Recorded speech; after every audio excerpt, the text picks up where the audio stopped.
podcast platform. It's a social platform where viewers expect creators to engage with them. So don't act like a TV show. Talk with your audience. Talk directly to your audience.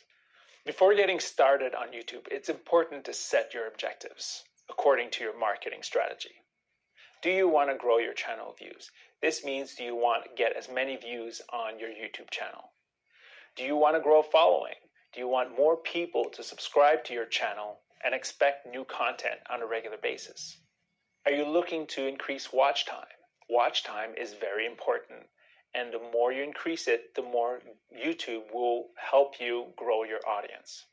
Are you looking to build a sustainable community?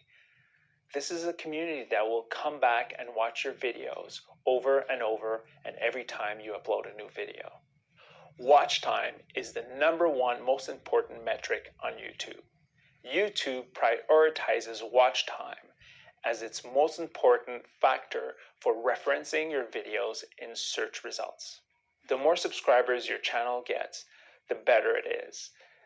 YouTube sees this as viewers wanting to see more of your content and will help your channel be referenced higher when people are searching for your content. Views, although views aren't as important as watch time, they're still an important metric to see if your channel is growing. When tracking your KPIs, it's important not to just look at the surface numbers. You need to set the goals that are mattering to you. Are you looking to increase your sales? Are you looking for more people to visit your website? These are important metrics that you need to make sure you set once your campaign starts.